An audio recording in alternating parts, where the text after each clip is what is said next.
Hello and welcome to Unaccompanied Minors in the Immigration Crisis. My name is Javi Moreno, representing the Latino Theater Company at the Los Angeles Theater Center. We want to start this off by acknowledging that the Los Angeles Theater Center stands on the traditional lands of the Gabrielino Tongva Nation.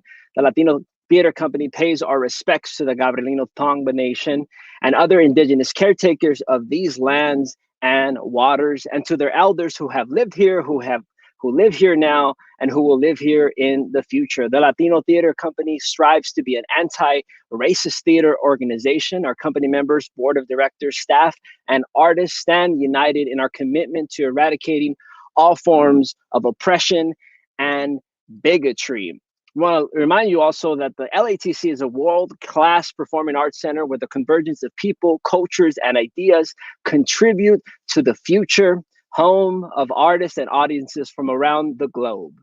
Today, we are joined together for a panel discussion on unaccompanied minors in the immigration crisis, featuring immigration attorney for unaccompanied minors, Iris Franco, and co-founder of Somos, Tejas, and North Texas Dream Center, Ramiro Luna. Ramiro and Iris, thank you so much for joining us. Thank you for having us. Thank you, definitely. Thank you. So just a reminder for those watching, this panel discussion is in partnership with Cara Mía Theatre's production presentation that we're partnering. URSULA, written and directed and performed by Frida Espinosa Mueller.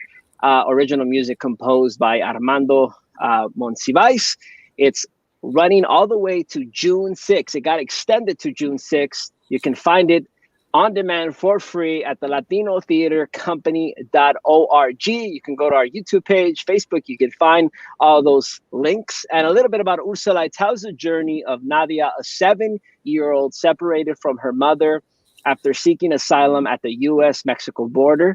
As Nadia waits for her asylum to be processed, she reflects on the difficulties she is leaving behind in Honduras and the new reality she is facing. We want you to, it's performed mostly in Spanish with some English, and URSULA provides subtitles in both languages. So go into our website, latinotheatercompany.org/Ursula to check it out all the way on demand at any time.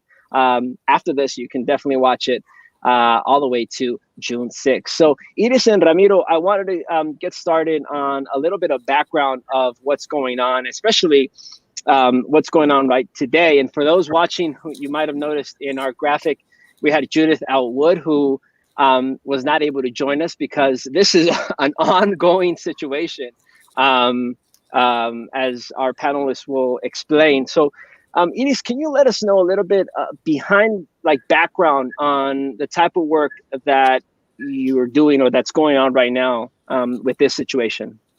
Sure. So I think right now a lot of what's going on in unaccompanied minor work is really kind of undoing some of the stuff that happened in the last 4 years and dealing with the repercussions of that.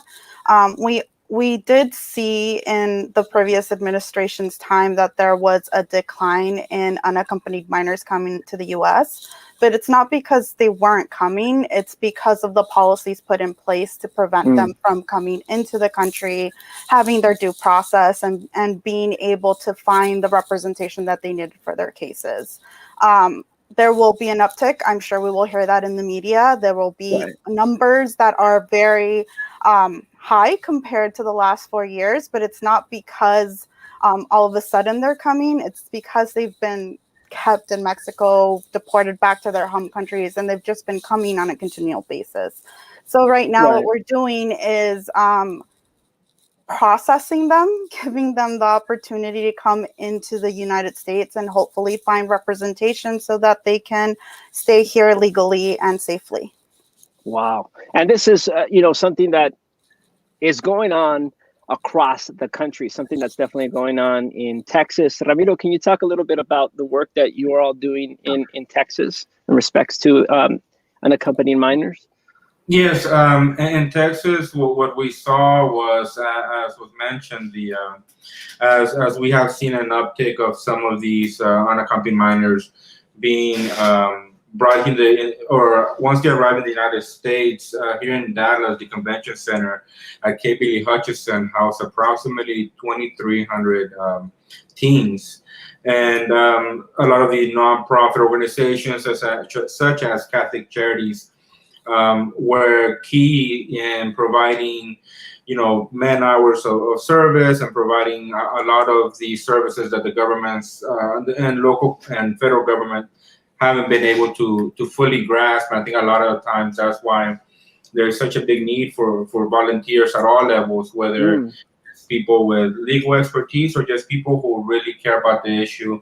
And whenever the issue gets close to home, there will be sometimes opportunities that, we had no idea that minors were going to come to our city. And next thing you know, this happened. And we're happy to see our city mobilized through the efforts of different nonprofits like Catholic Charities, North Texas Dream Team, and other immigrant rights organizations as well.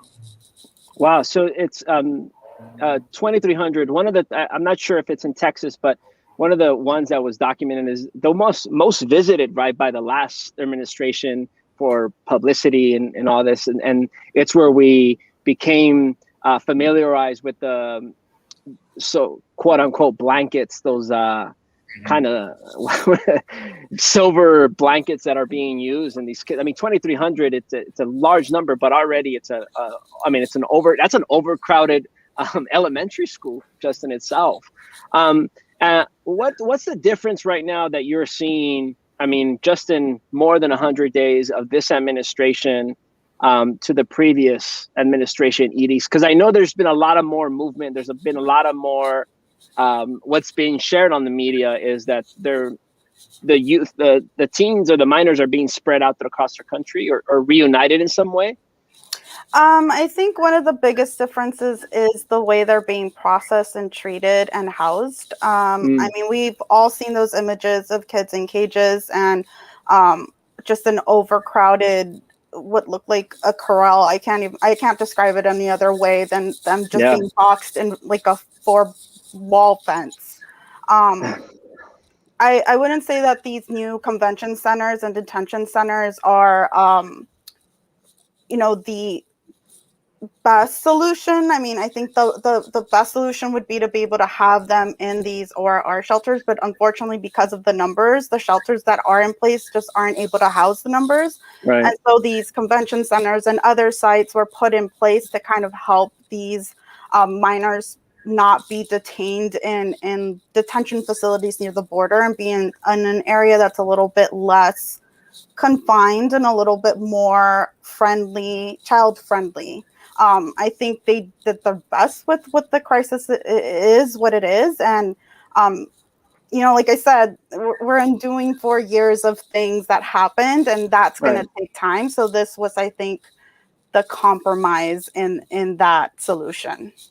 Can you give us a little, I mean, I think it's, I've seen a video, maybe a picture, and maybe folks have seen it out there, and it's a unaccompanied minor, probably 7 years old, probably wearing earphones because of translation, but of the court process, because they go into the court by themselves, right? I mean, this again, these are unaccompanied minors who have came to the United States alone or were separated by their parents. So what's the court situation like in this scenario? So I work with minors that have been reunited with some family members. Sometimes it's a parent, an aunt, a brother, a sister, just someone that has decided to take responsibility for them outside of the shelters, and they're released to this person. In the courtroom, that adult is there. But you're right, the person in proceedings is not the adult, it's the child, whether they're 3 months old or 17 years old. They're the ones that have to present their case. And unless they have an attorney, the expectation is that they have to fight their case if someone isn't there to advocate for them. So you can imagine someone who is new to this country, doesn't understand English, doesn't understand the court systems, and comes from countries where the justice system isn't necessarily something that people trust. So there's all these added layers of just difficulty that, you know, adults that know English are born here and have to navigate, but someone from a different country that speaks a completely different language and has a completely different understanding of what justice or lawyers or police are. And those are folks that speak Spanish. And we also work with indigenous populations. So on top of, you know, the Spanish, they speak a different dialect. So how are you going to be able to have someone understand if they can't even speak this intermediate language that most other people or advocates speak in order to be able to advocate on behalf of these children? Wow. Amazing. It's a lot to take in. Ramiro, I know that both the organizations that you co-founded, Somos, Tejas, and North Texas Dream Team, does similar work. I know North Texas has a team of lawyers. What type of work currently are you all doing? On top of that, we're still, especially our community, right, was hit hard with the pandemic. But in terms of unaccompanied minors, what type of work does your organization is doing right now? Well, as far as North Texas Dream Team, they've been mainly focusing on providing assistance to the lead organization, which was Catholic Charities. That was the umbrella organization leading the volunteer effort to help these you know, over 2,000 immigrant children that were held at the convention center. Over the last several weeks, these children have now left the Dallas Convention Center.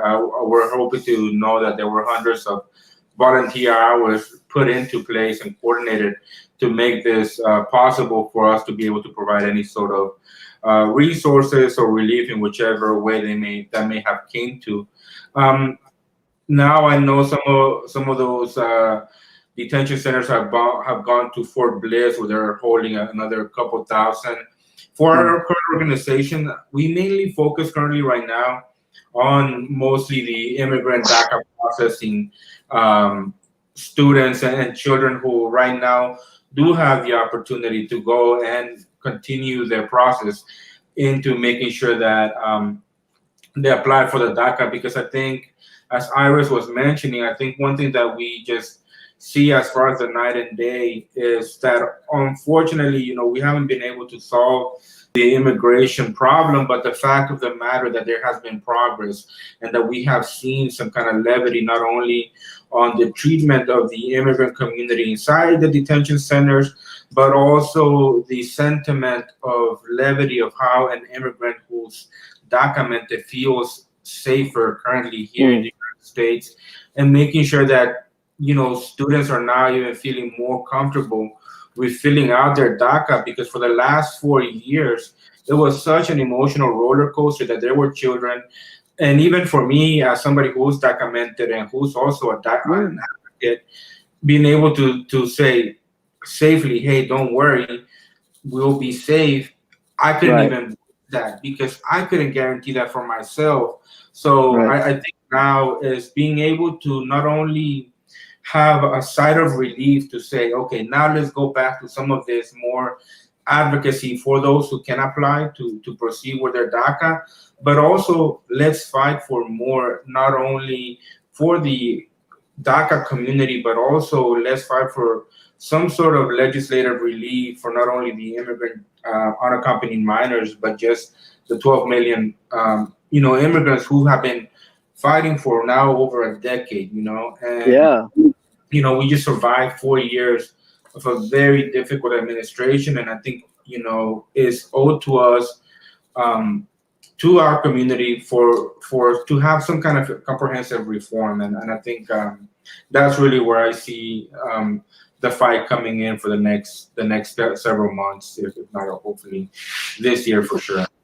Yeah, I mean, it's one of those things, and a reminder, right? It's we're dealing not only with unaccompanied minors, we're dealing with the global pandemic, but also on top of that, the last 4 years, even previously, DACA, right, which was under attack for a big chunk of the time with the last administration, and it's always a back and forth, right, depending on who's in office.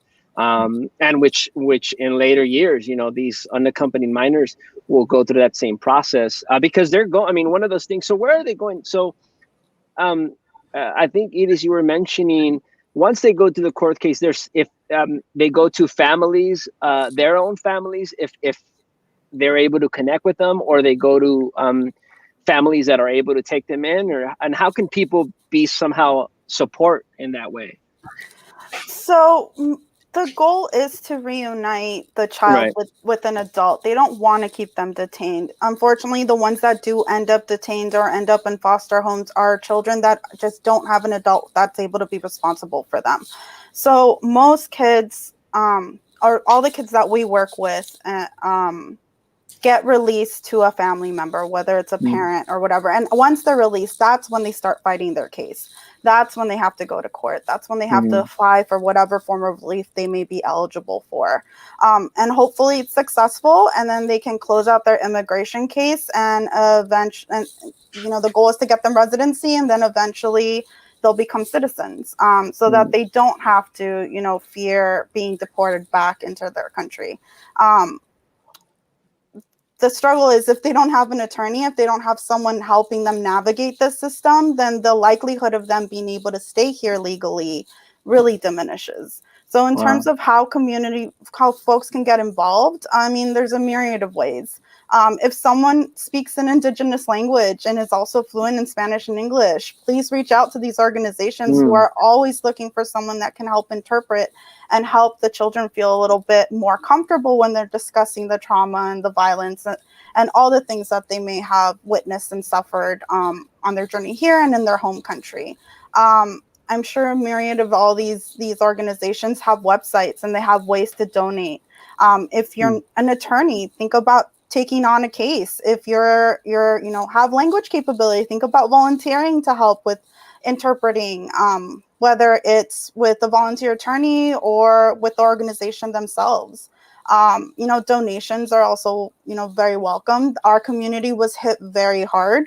When we talk about privilege, yes, I think we all suffered being in closed doors for a year and a half, but this community suffered a lot more. They're some of the most vulnerable in our communities, and they lost jobs. Most of these people that were working, the adults that were supporting, were service workers, whether in the restaurant industry, cleaning, etc. And they really struggled. I mean, we saw it with our kids really struggling to make ends meet. So finding ways to help supplement necessities, whether it's food or clothes or, shampoo, shoes, whatever, just so that they can, move forward. We tend to forget that they're not their whole case. They have a lot of things going on in their lives. And their immigration case is just one aspect of who they are and what they're going through.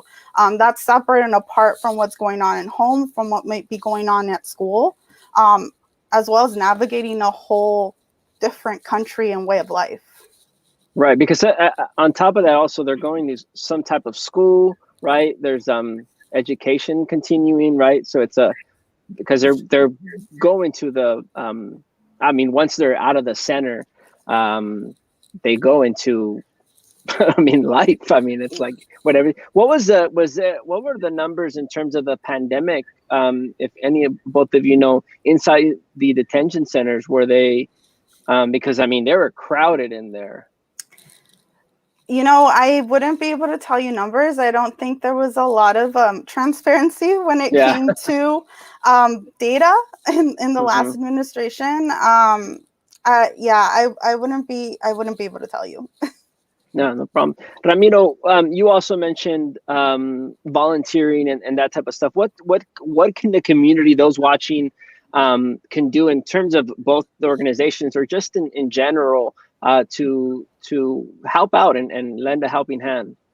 Yes, no, I would definitely echo what Edie said in regards to there's a myriad of organizations, and I would mention that focusing on any grassroots or local nonprofit is also a really good way to find your niche into how to provide some support into the immigrant community, because what you'll notice is that none of these children are islands. So in what I mean by that is that whenever they go back into whichever community or neighborhood they live in with their family, you'll notice it's a lot of mixed status families. You may notice that these are families that have, all sorts of, needs in the immigrant community. And even through COVID, we were the Latino community were the ones that were mostly impacted. The pandemic hit us the hardest.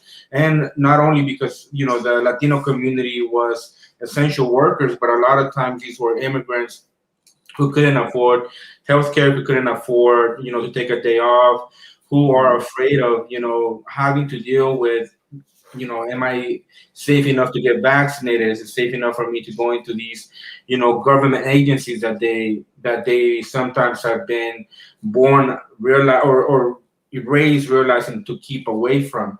So, any Latino or immigrant community organization, nonprofit that is within your, local city or neighborhood, I would definitely, suggest that you find ways to get tied to them, because any work that you're doing, it's it's a web, and it impacts, one way or another, an immigrant who's going through a struggle, who's, either been here for, years or weeks. And so I would definitely suggest that. And at the very least, there's also great national organizations such as United We Dream and other of these conglomerates who have done work nationally, who know how to streamline some of those resources. Is there anything like politically, like writing to your senator, that type of stuff? I'm sure these organizations sort of offer those sort of a language, but will that sort of help? I mean, I know the midterms are coming up in next year in campaigns, but does that help? Yeah, no, I mean, and honestly, I think what we were speaking about just a few minutes ago is, the difference between the previous administration and this administration. And even though that we haven't, fixed the problem, we have seen progress. And I think now is the time for us to really galvanize our efforts and find ways to come together to find, a solution, and that be in a comprehensive manner. I feel that right now we have both the House and the Senate at the federal level, and it's time for us to be more vocal, and it's time for us to finally be on the defensive, as opposed to having to be on the offensive as we were for the last 4 years. Here in Texas, we just finished a very difficult legislature that closed just yesterday, where our voting rights were attacked, where ethnic studies were attacked, where women's reproductive, rights were attacked. And again, I think, if anything comes, out of this conversation, is how like-minded, people, it's time for us to come together and know that a lot of these issues are intertwined. And, whenever you're attacking an immigrant community, he may be having somebody who had a child just coming in, and we're going to be, their family members. Whenever you're fighting against healthcare, and these are also issues that are impacting us as Latinos as a whole. So I think hopefully this play, energizes our community to take action, because you'll be surprised how, whether it's not actively, you can't be actively supporting unaccompanied minors, but just supporting the progressive movement in itself trickles to different communities, and supports different families that definitely need it. Yeah, Edith, you're nodding your head yes in regards to reaching out to senators and that type of stuff. What do you have anything else to add to that in like the community? Yeah, I mean, I think if we saw anything the last 4 years of this last election, it was the power of the electorate and being able to flip, the Senate and the House. That's fine, but politics start locally. So in order for things to change at the local level and eventually to trickle up into the federal level, things need to change where people need it. And so, I'm from Los Angeles. I'm from California, which is a very immigrant-friendly state. Ramiro's from Texas, which is predominantly not a very friendly immigrant state. And until the local politics in that state shift, just on a federal level, it's really hard to make that change. Right. And so you have to think about, yes, immigration is a national issue, but immigration is also a very local issue depending where you are. And whether you're red or blue, it affects the people in that community. And people forget that these are your neighbors. These may be, you know, your family members, the people that are going to school, your teachers, you know, just your community members. So it's not just voting in the national elections, it's voting every single time, and not necessarily for your personal interests, but for the interest of your community, for your neighbors, which is, I feel, what happened this last election, where people stopped, or hopefully stopped, thinking so individualistically and saw the repercussions of what happens when you do that and don't think about the way it's going to affect the community at large. Definitely. And I think that's definitely, you know, circling and putting all this together in this discussion. I mean, one of the things that I love about the theater is that it brings different communities together. One of the things that I truly miss about the theater, not just as an actor, but as an audience member, is that lobby feeling, is that pre-show, post-show, when we get to talk to our community and share our excitement, united, standing and applauding in a show. We have a question here from David Lozano from Cara Mía Theatre. And you guys sort of answered this, but can theater or the arts play a role in the struggle for immigrant rights and reform? If any.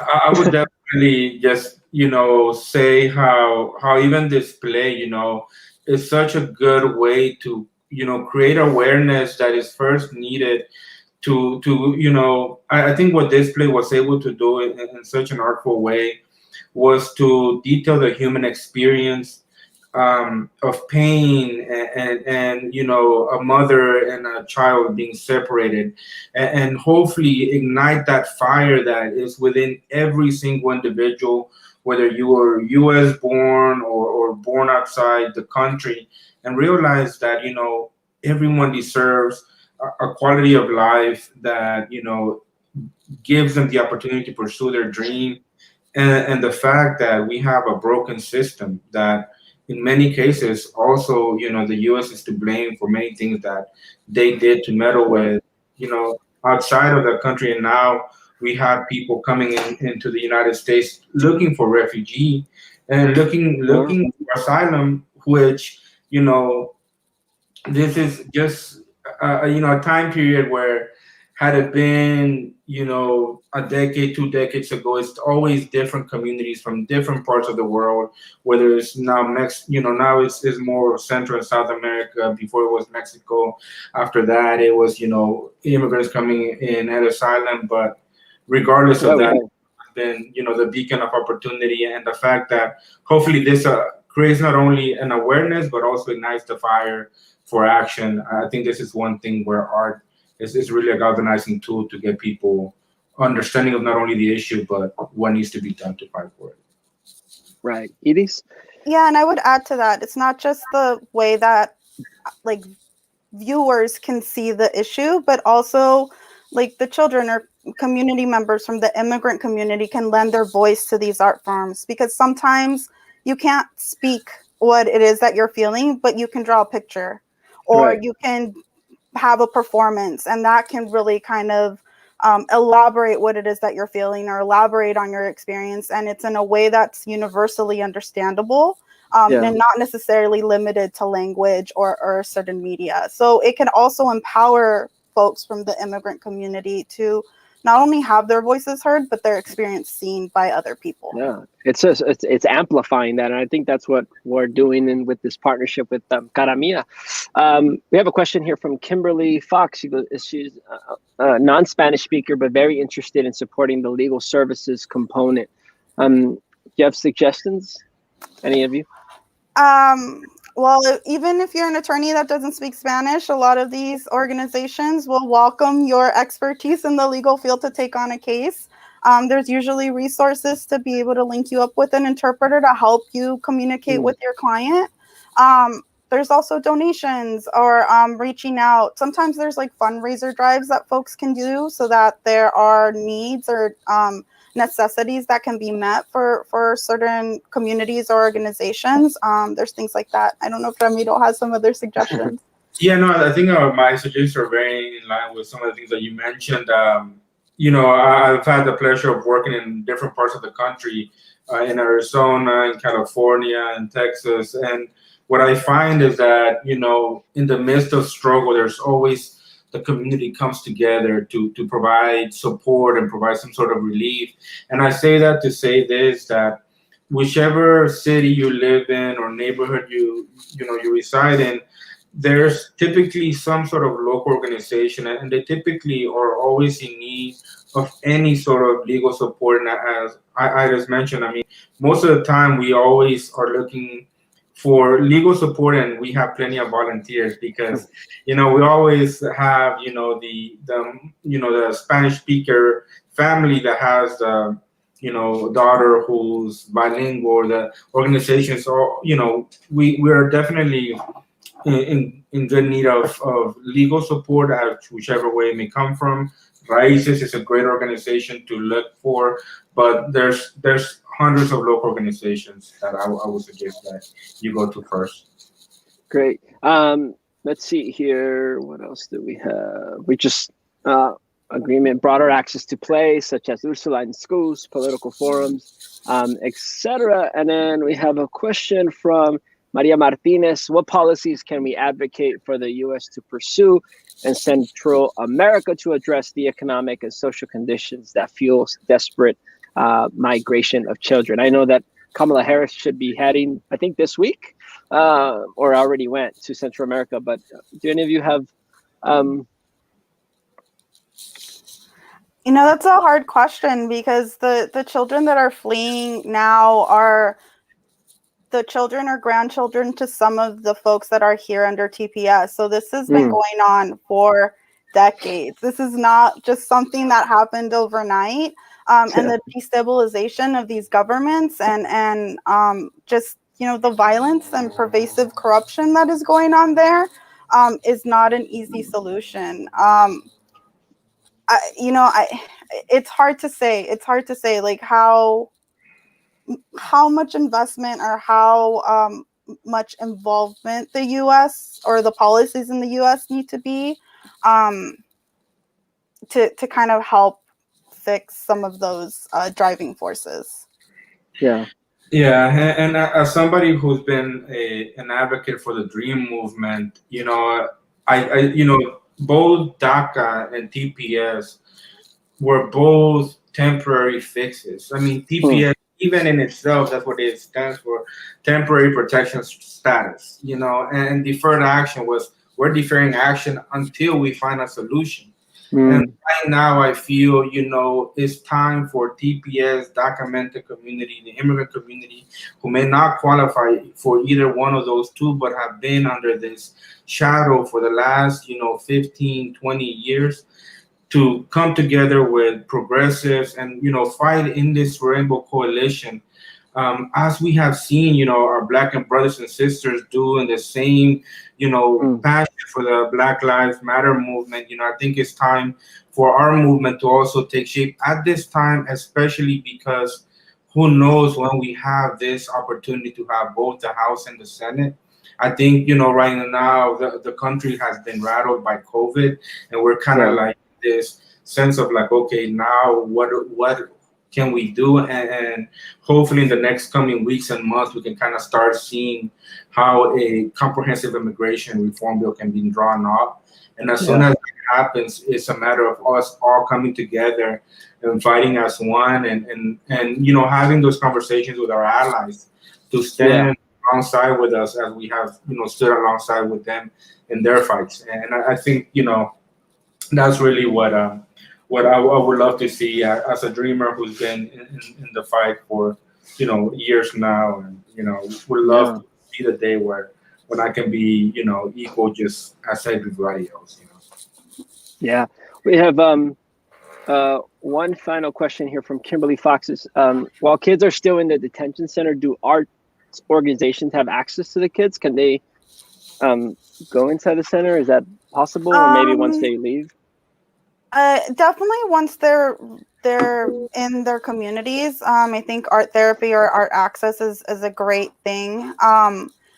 In the shelters, it's a little harder just because there's a lot of oversight and just security measures that folks need to adhere to, and just the access that way is not. I do know that they do have art classes and they do have school while they're in there, and some recreational activities. But in terms of access to someone going in there giving art therapy, I think it's a little harder. Got it. Well, Iris and Ramiro, thank you so much. I think that one of those things that we're sharing here, and a big thing is you're right. You know, this is we have to start thinking locally, right? City, state, county. I think one of the things that here in Los Angeles, in California, they say that we don't really talk to our neighbor unless there's an earthquake and we go outside at the same time and we're like, hey, ¿qué pasó? Okay. And then, but I think that's one of those things is that start talking to your neighbor. They might be undocumented, or they might, you know, be a lawyer, but we can start having this discussion. I think that, as we mentioned, you know, I think Judith was mentioning it, this whole not thinking individual, but start thinking as our community as a whole, because it goes into effect. It starts affecting, you know, workers, and it starts affecting our community. And I remember as soon as the pandemic hit, right, we had a lot of our community are in the service industry. If they weren't allowed in the service industry, they went from not selling flowers to making the masks. I saw some of my students, some of my friends' students making the masks, and it's just about getting the word out. And to that regard, in getting the word out, we have URSULA. It's a partnership with the Latino Theater Company and Cara Mía Theater. It's presented by Cara Mía Theater Center. Cara Mía Theater, sorry, in Dallas, Texas. Written, directed, and performed by Frida Espinosa Mueller. It's sponsored by Mid-America Arts Alliance and the National Endowment for the Arts, and it's been extended to June 6, 2021. I'm forgetting dates. And you can visit latinotheatercompany.org/Ursula. It runs all the way to June 6th. You can watch it at any time on demand, just like you do on Netflix. You can pause it, come back, and watch it again. Share it, as Kimberly was mentioning. Share it with your neighbor. Share it with kids. It's in Spanish, but it has translation. Spread it. It is free right now. Shout out to David Lozano of Cara Mía. It's a beautiful partnership coming together, and then at the same time having Iris and Ramiro from both states. It's a continuum of that partnership that should be going on nationally, so that we can continue galvanizing, as we said, in this immigration movement, and get something done for the minors and our entire community that's been struggling. So yeah, visit our website, latinotheater.org. Ursula, all the way to June 6th. Iris and Ramiro, thank you so much. It was a pleasure having this conversation with you all. Thank you. Thank you.